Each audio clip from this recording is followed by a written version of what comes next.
And that's what it is. As it says on your screen right now, GST is here. That's a special session of Parliament that we're looking at right now. But we also have reporters standing by across the country with citizens who are embracing the change. They're going to have to really. There isn't too much choice. The finance minister, they're the architect of this entire change, welcoming with a rose the president, the prime minister, and the vice president there, as we see him, and the speaker of the of the Lok Sabha as well. This is a big moment there for the finance minister. That's H.D. Deve Gowda, former prime minister, who's also on the dais. Big moment for this government. Big moment for the finance minister. The finance minister is going to start speaking in a little while. We're going to cut in to listen to what he has to say. This is really his moment. This is he will go down in history as the finance minister who was able to bring in GST. Let's listen in. The Vice President, the Honorable Shri Hamid Ansari, the Prime Minister, the Honorable Shri Narendra Modi ji, the Speaker of the Lok Sabha, the Honorable Srimati Sumitra Mahajan, a former Prime Minister and senior leader of the country, Shri H.D. Deve Gowda ji, everyone from the members of the Council of Ministers to the ministers of the state governments, officials, members of parliament, and other dignitaries assembled on this historic occasion. We have assembled today for an important moment in the journey of our great nation. We are in the process of making history with the launch of the Goods and Services Tax. At the midnight hour, we will be launching one of India's biggest and most ambitious tax and economic reforms in history. The GST may be a destination tax, but for India it will begin altogether a new journey. It's a journey where India will awake to limitless possibilities, to expand its economic horizons and loftier political visions. The old India was economically fragmented. The new India will create one tax, one market, and for one nation. It will be an India where the center and the states work together cooperatively and harmoniously towards the common goal of shared prosperity. It will be an India which will write a new destiny. The GST is an important achievement for the whole country. The unanimity of support for the Constitution Amendment and the consensus-based work of the GST Council highlights that India can rise above narrow politics and speak in one voice for larger national interest. The quality and the maturity of the debate leading to the Constitution Amendment and in the GST Council underscores this point, that India can collectively think and act with maturity for a broader purpose. The Constitution says that India is a union of states. The union is strong if both the states and the center are strong. That is the real meaning of cooperative federalism. While enacting the GST, neither the center nor the states give up their sovereignty. They have pooled their sovereignty to make joint decisions on indirect taxation. In a large and complex federal system of multi-party democracy, with the center, 29 states, 2 union territories with legislatures, and a wide divergent interest, we have implemented a constitution amendment and brought in a large tax reform, displaying a high point of Indian politics. We have done this at a time when the world is facing slow growth, isolationism, and the lack of structural reforms. With the GST, India has showcased that these forces can be overcome through the display of inclusion, openness, and boldness. For this, all members of Parliament, the state governments, all political parties, state finance ministers, and a dedicated team of officers of the center and the state governments who contributed to this deserve to be appreciated and thanked. राष्ट्रपति जी, ये जो यात्रा थी, आप इसके सबसे प्रमुख गवाह हैं कि लगभग 15 वर्ष से पहले आरंभ हुई थी। NDA 1 सरकार ने एक समिति की रचना की थी, जिसके अध्यक्ष श्री विजय केलकर आज इस सभागार में मौजूद हैं। उन्होंने सन 2003 में एक ऐतिहासिक रिपोर्ट दी थी कि इस देश के अंदर एक वैल्यू बेस्ड टैक्सेशन GST के नाम से आरंभ किया जाए। 2006 के बजट में UPA सरकार ने घोषणा की थी कि 2010 तक इसको लागू करने का प्रयास होगा, और 2011 के बजट में जब महामहिम राष्ट्रपति जी ने उस वक्त वित्त मंत्री की हैसियत में बजट पेश किया था, तो उसके तुरंत बाद आपने संविधान संशोधन भी देश के सामने रखा था, जिसके माध्यम से राज्य और केंद्र अपने अधिकारों को एकत्रित करके गुड्स एंड सर्विस टैक्स की रचना करें। आपकी उस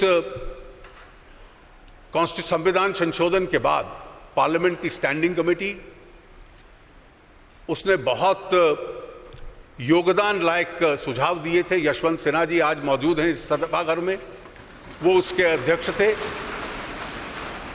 और उसका सबसे महत्वपूर्ण सिफारिशों में से एक थी कि GST काउंसिल की रचना की जाए, जिसमें 1/3 वोट केंद्र का होगा, 2/3 वोट राज्यों के होंगे, लेकिन निर्णय करने के लिए 3/4 बहुमत की आवश्यकता है। स्टैंडिंग कमेटी के उस निर्णय का यह असर था कि केंद्र और राज्यों को संवैधानिक दृष्टि से इकट्ठा काम करने के लिए मजबूर किया गया, और GST काउंसिल में जो एक प्रकार से कंसेंसस बना, उसमें इसका एक बहुत बड़ा योगदान स्टैंडिंग कमेटी के उस सुझाव का था। Prime Minister Narendra Modi has taken the mic now. He's making his address to Parliament. We're just going to cut over and listen to what he has to say. आदरणीय देवगौड़ा जी, मंत्री परिषद के मेरे साथी, सदन के सभी सम्मानित सदस्यगण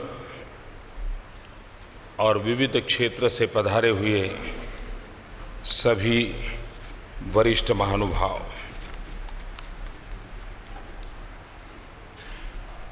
राष्ट्र के निर्माण में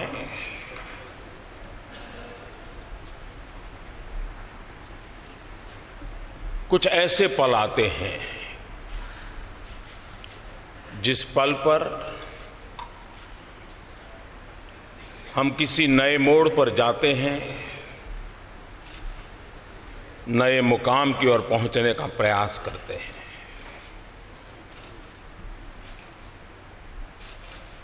आज इस मध्यरात्रि के समय हम सब मिलकर के देश का आगे का मार्ग सुनिश्चित करने जा रहे हैं।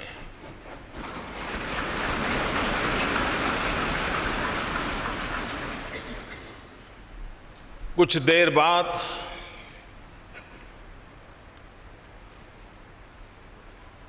देश एक नई व्यवस्था के ओर चल पड़ेगा। 125 करोड़ देशवासी इस ऐतिहासिक घटना के साक्षी हैं।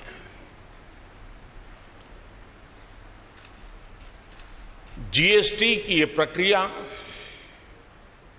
ये सिर्फ अर्थव्यवस्था के दायरे तक सीमित है, ऐसा मैं नहीं मानता।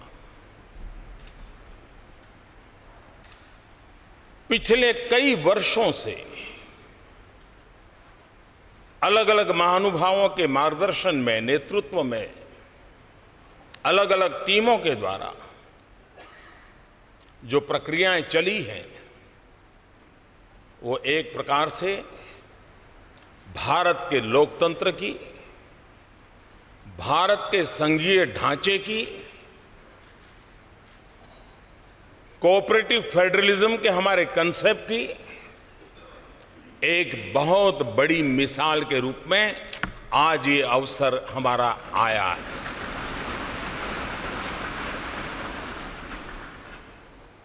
इस पवित्र अवसर पर आप सब अपना बहुमूल्य समय निकाल करके आए हैं। मैं हृदय से आपका स्वागत करता हूं, आपका आभार व्यक्त करता हूं।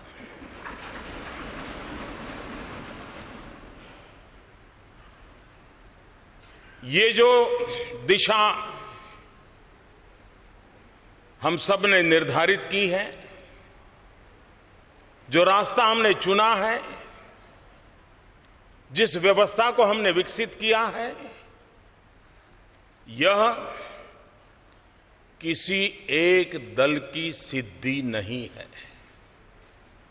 यह किसी एक सरकार की सिद्धि नहीं है। ये हम सबकी साझी विरासत है। हम सबके साझे प्रयासों का परिणाम है। और रात्रि को 12 बजे इस सेंट्रल हॉल में हम एकत्र आए हैं। यह वो जगह है जिस जगह पे इस राष्ट्र के अनेक महापुरुषों के पद चिन्हों से इस जगह ने अपने आप को पावन किया हुआ है। ऐसी पवित्र जगह पर हम बैठे हैं और इसलिए आज सेंट्रल हॉल की इस घटना के साथ हम याद करते हैं 9 दिसंबर 1946 संविधान सभा की पहली बैठक का ये सभागृह साक्षी है। हम उस स्थान पर बैठे हैं जब संविधान सभा की प्रथम बैठक हुई।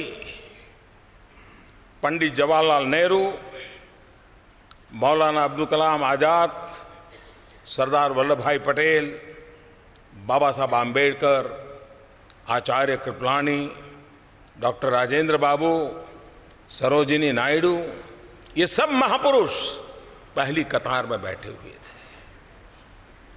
उस सदन में जहां कभी 14 अगस्त 1947 रात को 12 बजे देश की स्वतंत्रता की उस पवित्र महान घटना, ये स्थान उनका साक्ष्य है। 26 नवंबर 1949 देश ने संविधान को स्वीकार किया। यही जगह उस महान घटना का भी साक्षी के रूप में है। और आज वर्षों के बाद एक नई अर्थव्यवस्था के लिए, संघीय ढांचे की एक नई ताकत के लिए जीएसटी के रूप में इसी पवित्र स्थान से बढ़कर के मैं समझता हूं कोई और स्थान नहीं हो सकता है इस काम के लिए।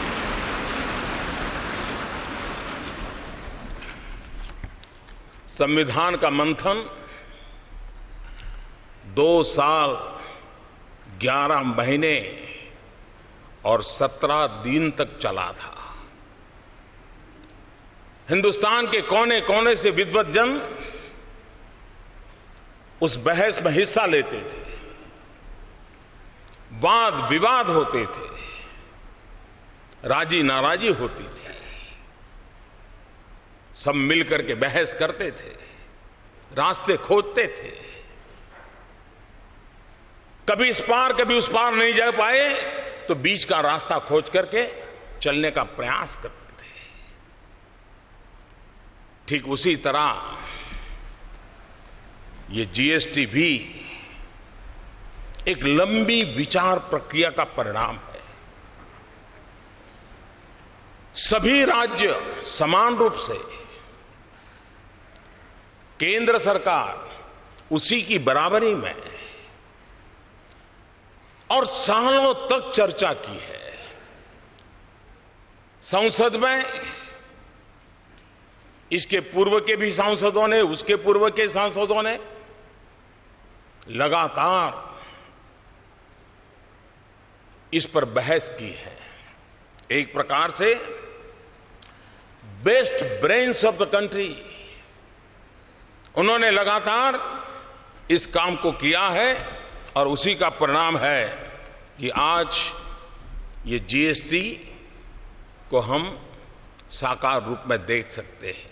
और जीएसटी एक वो व्यवस्था है जिसके कारण आज हिंदुस्तान में जो राज्य ठीक से विकसित हुए हैं उनको विकास के अवसर तुरंत मिलते हैं, लेकिन जो राज्य पीछे रह गए हैं उनको वो अवसर तलाशने में बहुत दम गूंथना पड़ता है।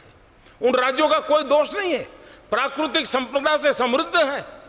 हमारा बिहार देखे, हमारा पूर्वी उत्तर प्रदेश देखे, हमारा पश्चिम बंगाल देखे, हमारे नॉर्थ ईस्ट के देखे, हमारा उड़ीसा देखे, संसाधन प्राकृतिक संसाधनों से भरे पड़े हैं। लेकिन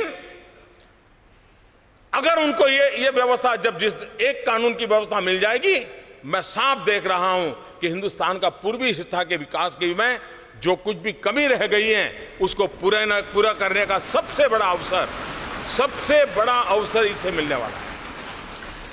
हिंदुस्तान के सभी राज्यों को विकास के समान अवसर प्राप्त होना, यह अपने आप में विकास के राह पर आगे बढ़ने का एक बहुत बड़ा अवसर है। जीएसटी एक प्रकार से जैसे हमारी रेलवे है, रेलवे केंद्र और राज्य मिलकर के चलाते हैं, फिर भी भारतीय रेल के रूप में हम देखते हैं। राज्य के अंदर स्थानीय रूप से मदद मिलती है, एक समान रूप से हम देखते हैं। हमारी सेंट्रल सर्विस के अधिकारी केंद्र और राज्यों में वितरित हैं, फिर भी दोनों तरफ से मिलकर के चला सकते हैं। एक जीएसटी ऐसी व्यवस्था है कि जिसमें पहली बार केंद्र और राज्य के लोग मिलकर के निश्चित दिशा में काम करने वाले हैं। ये अपने आप में एक भारत श्रेष्ठ भारत के लिए एक उत्तम से उत्तम व्यवस्था आज हो रही है और जिसका प्रभाव आने वाले दिनों में आने वाली पीढ़ियां हमें गर्व के साथ स्वीकार करेगी। 2022 भारत की आजादी के 75 साल हो रहे हैं। न्यू इंडिया का सपना लेकर के हम चल पड़े हैं। 125 करोड़ देशवासी न्यू इंडिया बनाने के सपनों को लेकर के चल रहे हैं और इसलिए भाइयों बहनों, जीएसटी एक अहम भूमिका अदा करेगी। और हम लोगों ने जिस प्रकार से प्रयास किया है, लोकमान्य तिलक जी ने जो गीता रहस्य लिखा है, उस गीता रहस्य के समापन में उन्होंने वेद का एक मंत्र को उसमें समाहित किया है और उस वेद का मंत्र आज भी हम लोगों के लिए प्रेरणा देने वाला है। और लोकमान्य तिलक जी ने कहा है, उसका उल्लेख किया हुआ है, मूलतः ऋग्वेद का श्लोक है, समानी वह आकृति ही समाना हृदयानी वह समानमस्तु वो मनो यथा वह सुसहासति। आप लोगों का संकल्प, निश्चय और भाव, अभिप्राय एक समान रहे, आप लोगों के हृदय एक समान हो, जिससे आप लोगों का परस्पर कार्य सर्वत्र एक साथ भली प्रकार से हो सके। इस भाव से लोकमान्य तिलक जी ने भी हमें आज परिणाम दिया है। जीएसटी न्यू इंडिया की एक टैक्स व्यवस्था है। जीएसटी डिजिटल भारत की टैक्स व्यवस्था है। जीएसटी सिर्फ ईज ऑफ डूइंग बिजनेस नहीं है, GST way of doing business की भी एक दिशा दे रहा है। जीएसटी सिर्फ एक टैक्स रिफॉर्म नहीं है, लेकिन वो आर्थिक रिफॉर्म का भी एक अहम कदम है। जीएसटी आर्थिक रिफॉर्म से भी आगे एक सामाजिक रिफॉर्म का भी एक नया तबका जो एक ईमानदारी के उत्सव की दिशा में ले जाने वाला ये बन रहा है। कानून की भाषा में GST goods and service tax के रूप में जाना जाता है, लेकिन जीएसटी से जो लाभ मिलने वाले हैं, और इसलिए मैं ये कहूंगा कि कानून भले कहता हो कि गुड्स एंड सर्विस टैक्स, लेकिन हकीकत में ये गुड एंड सिंपल टैक्स है। और गुड इसलिए कि टैक्स पर टैक्स जो लगते थे उससे मुक्ति मिल रही है। सिंपल इसलिए है कि पूरे देश में एक ही फॉर्म होगा, एक ही व्यवस्था होगी और उसी व्यवस्था से चलने वाला है, और इसलिए उसे हमें आगे बढ़ाना है। मैं आज इस अवसर पर आदरणीय राष्ट्रपति जी ने समय निकाल करके, क्योंकि इस सारी यात्रा के वे भी एक साथी रहे, सहयात्री रहे, इसके हर पहलू को उन्होंने भली भांति देखा है, जाना है, प्रयास किया है। उनका मार्गदर्शन इस महत्वपूर्ण ऐतिहासिक घड़ी में हम सब के लिए एक बहुत बड़ी प्रेरणा का कारण बनेगा, नया उमंग और उत्साह मिलेगा और उसको लेकर के हम आगे चलेंगे। मैं आदरणीय राष्ट्रपति जी से मैं उनका बहुत आभारी हूं कि वो आज आए हम सबका मार्गदर्शन करने के लिए, और उनकी बातें हम सबको एक नई प्रेरणा देती रहेगी।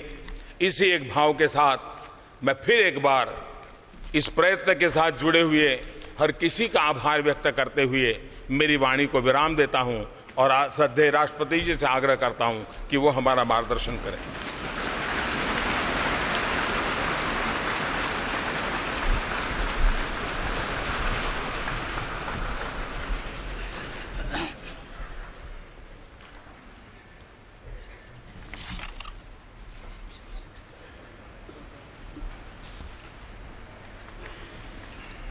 Sri Muhammad Hamid Ansari, Vice President of India, Prime Minister Sri Narendra Modi, former Prime Minister Sri H.D. Deve Gowda, Srimati Sumitra Mahajan, Speaker Lok Sabha, Sri Arun Jaitley, Finance Minister, India, Union Ministers, Members of Parliament, distinguished guests, ladies and gentlemen. In a few minutes from now, we will witness the launch of Goods and Services Tax, a unified tax system in the country. This historic moment is the culmination of a 14-year-long journey which began in December 2002 when the Calcutta Task Force on Indirect Taxes suggested a comprehensive goods and service tax based on the value-added tax principle. The proposal to introduce the GST was first mooted in the budget speech for the financial year 2006-07.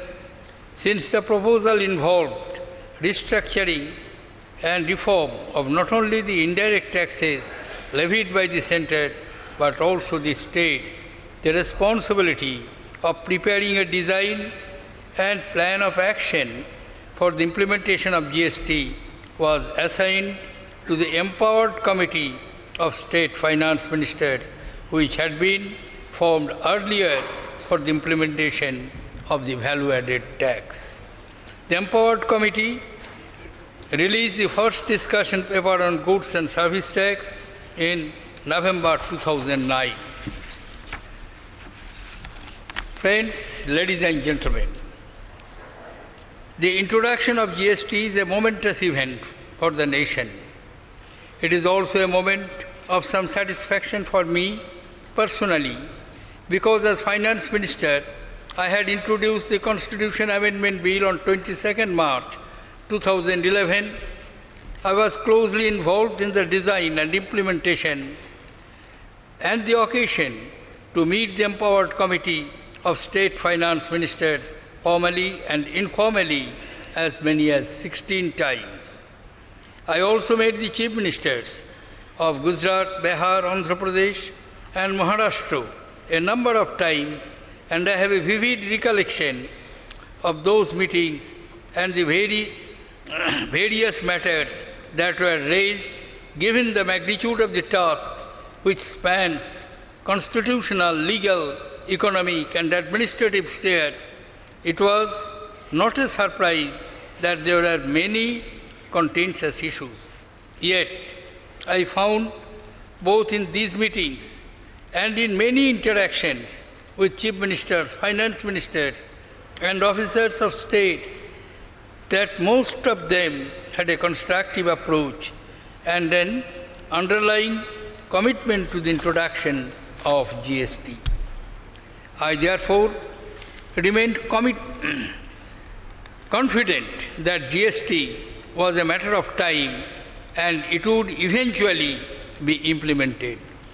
My confidence stood justified when on the 8th September of 2016, after the bill was passed by both the houses of parliament and more than 50% of state legislatures, I had the privilege of giving assent to the Constitution 101st Amendment Act, who made tremendous efforts to make this path-breaking legislation. Thank you. Jai Hind.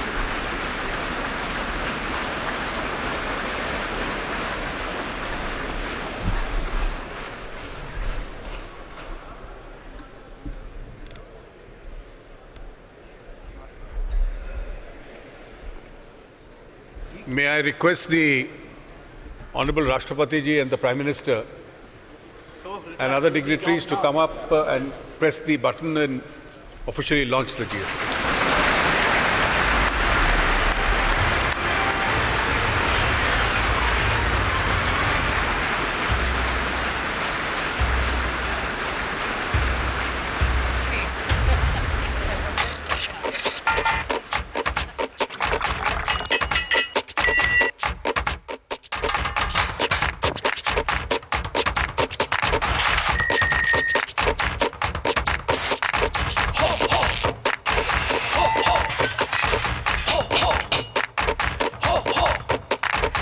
ता तिरकट दिन ता तिरकट धा धा तीन ना तिरकट दिन ता दिन तिरकट धा